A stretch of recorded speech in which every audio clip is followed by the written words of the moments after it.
নমস্কাৰ ছাত্ৰ ছাত্ৰীসকল তোমালোক আটাইকে শিকু আহাৰ আজিৰ পাঠলৈ স্বাগতম জনাইছোঁ।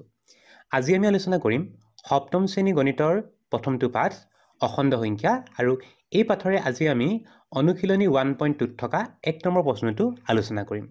আহাচোন ছাত্ৰ ছাত্ৰীসকল আমি প্ৰশ্নটো চাওঁ। 1 নম্বৰ প্ৰশ্নটোত আমাক দিয়া আছে পূৰণফল নিৰ্ণয় কৰা। ইয়াতে আমি কিছুমান অখণ্ড সংখ্যাৰ পূৰণ কৰি পূৰণফলবোৰ উলিয়াব লাগে। ইয়াতে আমি পূৰণৰ ক্ষেত্ৰত আমাৰ যিটো আমি সাধাৰণতে পূৰণ কৰোঁ সেই নিয়মটোকে মানি চলিম, কিন্তু ইয়াতে আমি চিনৰ কথাটো লক্ষ্য কৰিব লাগিব। যদি আমি প্ৰথম অংকটো চাওঁ, ইয়াতে দেখিছোঁ দুটা সংখ্যা দিয়া আছে, এটা সংখ্যা দিয়া আছে 5 আৰু এটা সংখ্যা দিয়া আছে -2। প্ৰথমে তোমালোকৰ কাম হ'ব সংখ্যাকেইটা পূৰণ কৰি লোৱা। প্ৰথমে তোমালোকে চিনটো চাব নালাগে, মাত্ৰ চাবা সংখ্যা দুটা। 1 নম্বৰ প্ৰশ্নটোত যদি আমি সংখ্যা দুটা চাওঁ, ইয়াতে দেখিম যে সংখ্যা দুটা হৈছে, এটা হৈছে 5 আৰু এটা হৈছে 2। গতিকে প্ৰথমে তোমালোকে 5ৰ লগত 2টো পূৰণ কৰি দিবা। 5ৰ লগত 2 পূৰণ কৰিলে আমি সকলোৱে জানো 5 দুগুণে 10 হয়। গতিকে ইয়াৰ উত্তৰটো হ'ব 10। আকৌ চাই লোৱা সংখ্যাকেইটা পূৰণ কৰিম। প্ৰথম আমি সংখ্যা দুটা পূৰণ কৰি পালোঁ 10। তাৰপিছত আমি যাম চিনটোলৈ। চিনটোলৈ এইকাৰণে যাব লাগিব কাৰণ এটা প্লাছ আৰু এটা কি আছে মাইনাছ চিন দেখিবলৈ পাইছোঁ।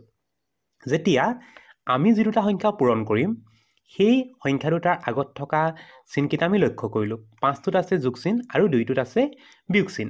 এটাৰ আগত যোগ চিন আৰু এটাৰ আগত যেতিয়া বিয়োগ চিন হ'ব, পূৰণফলটোৰ আগত তোমালোকে বিয়োগ চিনটো দি দিবা। আকৌ চাই লোৱা, প্ৰথমে সংখ্যা দুটাৰ পূৰণ, তাৰপিছত তোমালোকে চিনলৈ যাবা। চিনৰ ক্ষেত্ৰত সদায় মন কৰিবা যে একে চিন।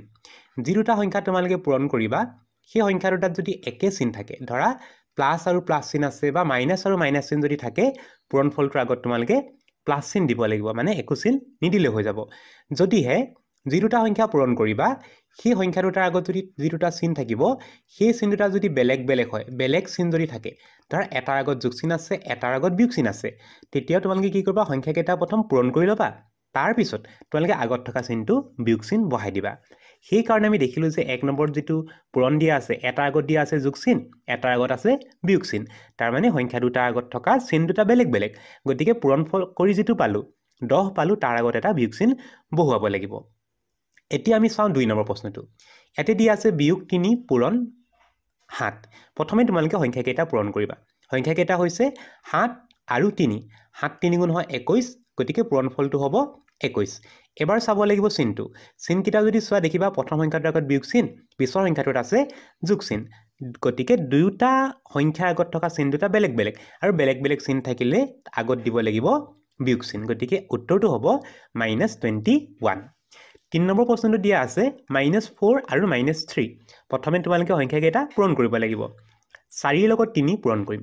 4 3 গুণ হ'ব 12, গতিকে উত্তৰটো হ'ব 12। তাৰপিছতে যাম চিনটো চাবৰ কাৰণে। চিনত আমি দেখিলোঁ যে দুইটাৰ আগতে বিয়োগ চিন আছে, মানে দুইটাৰ আগত একে চিন থাকে, আৰু একে চিন থাকিলে আমি দিব লাগিব প্লাছ চিনটো, কিন্তু প্লাছ চিনটো বহুওৱা নহয়, গতিকে উত্তৰটো লিখিব লাগিব মাত্ৰ 12। 4 নম্বৰ দিয়া আছে বিয়োগ 129 ইনটু -1 দিয়া আছে। ইয়াতে দুইটা সংখ্যা প্ৰথম পূৰণ কৰিম। 129 129ৰ লগত 1 পূৰণ কৰিম। 129ৰ লগত 1 পূৰণ কৰিলে হ'ব 129, আৰু চিনকেইটা যদি চাওঁ দুইটাৰ আগতে বিয়োগ চিন আছে, বিয়োগ চিন আছে মানে একে চিন আছে, গতিকে চিনটো কি হ'ব, প্লাছ চিন হ'ব। 5 নম্বৰ অংকটো চাওঁ আহা। ইয়াতে আমাক পূৰণ কৰিব দিয়া আছে বিয়োগ 12, 0 আৰু বিয়োগ 17। 0ৰ লগত যিকোনো সংখ্যা পূৰণ কৰিলে উত্তৰটো 0 হৈ যায়, গতিকে 5 নম্বৰ প্ৰশ্নটোৰ উত্তৰ হ'ব 0। এইবাৰ আমি চাওঁ আহা 6 নম্বৰ প্ৰশ্নটো। ইয়াত আমাৰ 3টা সংখ্যা পূৰণ কৰিবলৈ দিয়া আছে।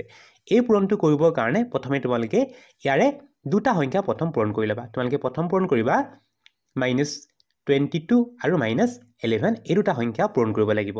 আৰু যিহেতু পূৰণটো আমি মুখত কৰিব নোৱাৰোঁ, বহীখনৰ কাষত পাতি তোমালোকে পূৰণটো কৰি ল'বা। ইয়াতে আমি পূৰণ কৰিব লগা সংখ্যাকেইটা হৈছে 22 আৰু 11। 22ৰ লগত 11 পূৰণ কৰিম, তেতিয়া হ'ব 1 দুগুণে 2, 1 দুগুণে 2। তাৰপিছত আকৌ 1টোৱে পূৰণ কৰিম, 1 দুগুণ 2, 1 দুগুণ 2। এতিয়া সংখ্যাকেইটা আমি যোগ কৰিব লাগিব। 2 4 2, আমি পালোঁ 242 পালোঁ। গতিকে আমি লিখিম যে 242, আমি পূৰণ কৰি পোৱা সংখ্যাটো লিখিলোঁ 242, আৰু এই পূৰণটো পাইছোঁ প্ৰথম দুটা সংখ্যা পূৰণ কৰি। আৰু প্ৰথম দুইটা সংখ্যাতে যিহেতু বিয়োগ চিন আছে বা একে চিন আছে, গতিকে চিনটো আমি প্লাছ দিব লাগিব, মানে চিন দিব নালাগে। পূৰণ আমি প্ৰথম দুটা সংখ্যা পূৰণ কৰিলোঁ, তাৰ লগত আৰু এটা সংখ্যা পূৰণ কৰিবলৈ আছোঁ, 10টো পূৰণ কৰিব লাগিব।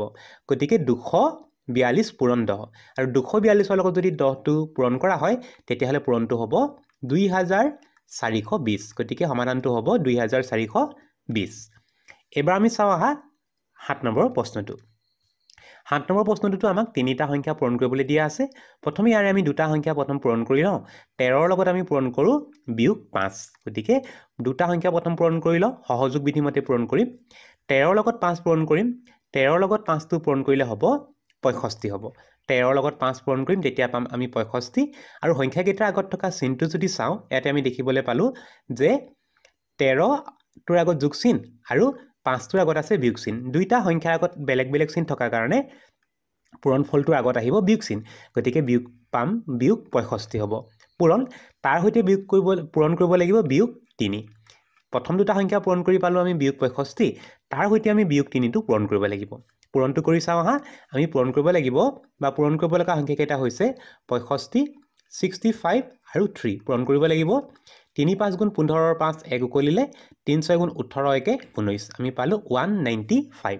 সংখ্যা কেইটা পূৰণ কৰি পালোঁ আমি 195 এবাৰ চিন যদি চাওঁ আমি দেখিম যে দুইটা সংখ্যাতে বেলেগ বেলেগ চিন আছে আৰু বেলেগ বেলেগ চিন থাকিলে দুইটা সংখ্যাতে একে চিন আছে মাইনাছ আৰু মাইনাছ চিন আছে আৰু মাইনাছে মাইনাছে কি হয় প্লাছ হয় বা একে চিন থকাৰ কাৰণে আমি আগত যোগ চিন বহাব লাগে গতিকে উত্তৰটো হ'ব 195 এবাৰ আমি চাওঁ আহা 8 নম্বৰ অংকটো 8 নম্বৰ দিয়া আছে তিনিটা সংখ্যা প্ৰথমে আমি ইয়াৰে দুটা সংখ্যা পূৰণ কৰি ল'ম প্ৰথমে আমি পূৰণ কৰিম 27 ৰ লগত 31 এই সংখ্যা দুটা প্ৰথমে পূৰণ কৰি লওঁ আমি বহিখনৰ কাষত পাতি পূৰণ কৰিব লাগিব পূৰণটো কৰি ল'বা তোমালোকে 27 ৰ লগত 31 পূৰণ কৰিম 27 ৰ লগত 31 পূৰণ কৰিলে হ'ব 1 7 গুণ 7 1 2 গুণ 2 তাৰ পিছতে পূৰণ কৰিব লাগে 3 3 পূৰণ কৰিলে হ'ব 7 3 গুণ 21 ৰ 1 2 কৰিলে 3 2 গুণ 6 7 8 তে যোগ কৰোঁ 7 3 8 আমি পালোঁ 837 আমি পালোঁ 837 আমি লিখিব লাগিব 837 প্ৰথম দুটা সংখ্যা পূৰণ কৰিলোঁ দুইটা সংখ্যাৰ আগতে একে চিন আছে